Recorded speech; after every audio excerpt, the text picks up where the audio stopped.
اللہ کے نبی آئے تو آپ نے جوئے کی ساری شکلوں کو حرام قرار دے دیا. انما الخمر والمیسر والانصاب والازلام رجس من عمل الشیطان فاجتنبوه لعلکم تفلحون. ساری جوئے کی شکل کو حرام قرار دے دیا. اس کے بعد شراب نوشی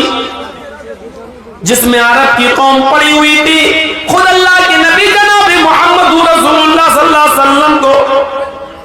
نبی بن جانے کے بعد بھی، نبوت مل جانے کے بعد بھی کئی سال لگ جاتے ہیں شراب کی حرمت کا اعلان کرنے میں، کیونکہ شراب اتنا زیادہ پیتے تھے عرب کے لوگ کہ اللہ کے رسول آسانی کے ساتھ اس شراب کو حرام نہیں کر پائے. آپ کو بھی بہت دن لگ گئے، کئی سال لگ گئے، مختلف ادوار سے گزرنا پڑا، تب جانے کے بعد لاسٹ میں جب حد سے زیادہ لوگ آگے بڑھ گئے اور شراب پی پی کر قرآن کی آیتیں غلط پڑھنے لگے، شراب پی پی کر نماز پڑھنے جانے لگے اور نشے کی حالت میں نماز پڑھنے لگے، یہاں تک کہ نماز کی حالت میں نشہ آنے لگا اور قرآن کی آیتیں غلط پڑھی جانے لگیں، تب جا کر شراب کی حرمت کا اعلان ہوتا ہے. ایک صحابی نے دعوت کی، حضرت علی کی، ابو عبیدہ ابن الجراح کی، عبد الرحمن ابن عوف کی، مختلف صحابہ کی جب دعوت کی تو کھانا کھایا، اور کھانا کھانے کے بعد شراب کا دور چلا اس انصاری نوجوان کے یہاں. جب شراب کا دور چلا تو شراب پینے کے بعد نشہ آ گیا، شام کا کھانا جلدی کھا لیا، شراب پینے کے بعد نشہ آ گیا اور نشہ آتے ہی نماز کا وقت ہو گیا، مغرب کا اذان کی آواز آنے لگی. اس انصاری نوجوان نے اپنے ہی گھر میں چادر بچھا دی اور کہا اب تم نماز پڑھنے مسجد میں کیا جاؤ گے، ہم لوگوں نے شراب پی ہے، چلیے یہی نماز پڑھ لیتے ہیں. وہی نماز پڑھی جانے لگی. ایک صحابی نماز پڑھانے کے لیے کھڑے ہو جاتے ہیں، شراب کے نشے میں اللہ اکبر کہہ کر نیت باندھتے ہیں اور قرآن کی آیت پڑھنا شروع، الحمدللہ رب العالمین الرحمن الرحیم مالک یوم الدین ایاک نعبد و ایاک نستعین غیر المغضوب علیہم ولا الضالین. یہاں تک گاڑی صحیح چلتی ہے. اس کے بعد دماغ جھلانے لگا، نشہ اپنے اندر کام کرنے لگا اور وہ صحابی قرآن کی آیت پڑھنے لگے. جو سورت شروع کی پہلی رکعت صحیح گزر گئی، اِنَّا أَعْطَيْنَاكَ الْكَوْثَرَ فَصَلِّ لِرَبِّكَ وَانْحَرْ إِنَّ شَانِئَكَ هُوَ الْأَبْتَرُ. دوسری رکعت میں نشہ اپنے عروج پر پہنچنے لگا اور نشے نے کچھ جگہ کچھ پکڑ حاصل کر لی، وَلَضَّالِّينَ تک گاڑی صحیح چلی. اس کے بعد قرآن کی آیت جب شروع ہوئی سورت قُلْ يَا أَيُّهَا الْكَافِرُونَ لَا أَعْبُدُ مَا تَعْبُدُونَ، اس کی جگہ پر وہ صحابی قرآن کی آیت پڑھ لیتے ہیں، قُلْ يَا أَيُّهَا الْكَافِرُونَ نَحْنُ نَعْبُدُ مَا تَعْبُدُونَ. مطلب ہی بدل گیا.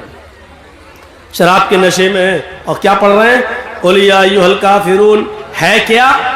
لا اعبد ما تعبدون، اے کافرو میں ان کی عبادت نہیں کرتا جن کی تم کرتے ہو. لیکن یہ صحابی کیا پڑھ رہے ہیں، قُلْ يَا أَيُّهَا الْكَافِرُونَ اے کافرو نَحْنُ نَعْبُدُ مَا تَعْبُدُونَ ہم بھی اس کی عبادت کرتے جن کی تم کرتے. دیکھ رہے ہیں قرآن کہہ رہا میں ان کی عبادت نہیں کرتا جن کی تم کر رہے ہو، اور یہ صحابی کیا پڑھ رہے ہیں، نحنو نعبد ما تعبدون ہم ان کی عبادت کرتے ہیں جن کی تم کرتے ہو. مطلب ہی بدل گیا. جیسی نماز اللہ اللہ کر کے ختم ہوتی ہے، ادھر محمد الرسول اللہ پر قرآن کی آیت نازل ہوتی ہے، یا ایھا الذین آمنوا لا تقربوا الصلاۃ وانتم سکارا، اے ایمانو والو تم اس وقت نماز کے قریب مت جاؤ جب تم نشے میں ہو. اے ایمان والو تم اس وقت شراب کے قریب مت جاؤ جب تم نشے میں ہو.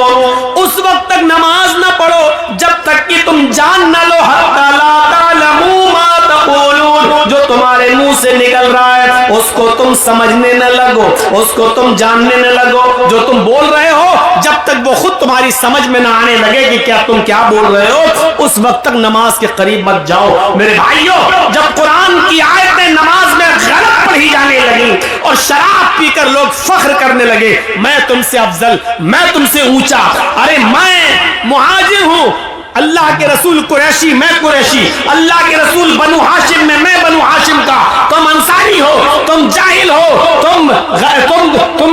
نیچی قوم کے لوگ ہو۔ جب آپس میں فخر و غرور ہونے لگا، شراب کے نشے میں ایک دوسرے پر فوقیت دکھانے لگا کہ میں تم سے افضل، میں تم سے افضل، تب قرآن کی آیت نازل ہوتی ہے، انما الخمر والمیسر والانصاب والازلام رجس من عمل الشیطان، اور پوری زندگی کے لیے شراب کی حرمت کا اعلان کر دیا جاتا ہے۔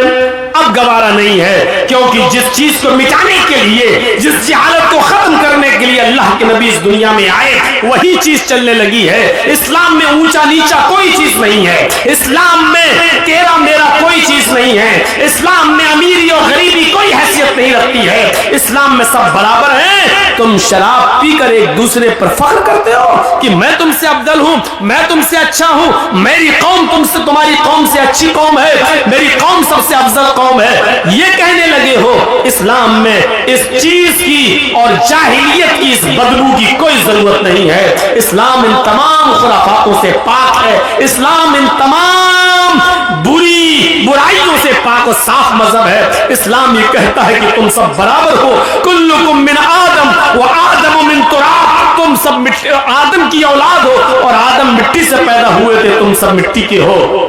آدم کی اولاد ہو، تم میں کوئی بڑا نہیں ہے، کوئی چھوٹا نہیں ہے۔ لا فضل لعربی علی عجمی، تم میں سے کسی عرب کے رہنے والے کو عجم کے رہنے والے پر کوئی فوقیت نہیں ہے، کسی عجم کے رہنے والے کو غیر عرب پر کوئی فوقیت نہیں ہے، کسی عرب کے رہنے والے کو غیر عرب پر کوئی فوقیت نہیں ہے، نہ کوئی گورا کالے سے اچھا ہے، نہ کوئی کالا کسی گورے سے افضل ہے۔ اسلام میں سب برابر ہیں۔ اسلام کے اندر اگر کوئی چیز بنیاد اور حیثیت رکھتی ہے تو وہ ہے الا بالتقوی، تقوی کی بنیاد پر آپ ایک دوسرے سے بڑے ہو سکتے ہو، ورنہ نہیں۔ تقوی کی بنیاد پر، جس کے اندر جتنا تقوی ہوگا، جس کے اندر جتنا تقوی ہوگا، پرہیزگاری، تقوی، تقوی، تقوی کسے کہتے ہیں؟ اس کی چھوٹی سی مثال اگر ہم سمجھ جائیں، اللہ کے نبی صلی اللہ علیہ وسلم نے فرمایا،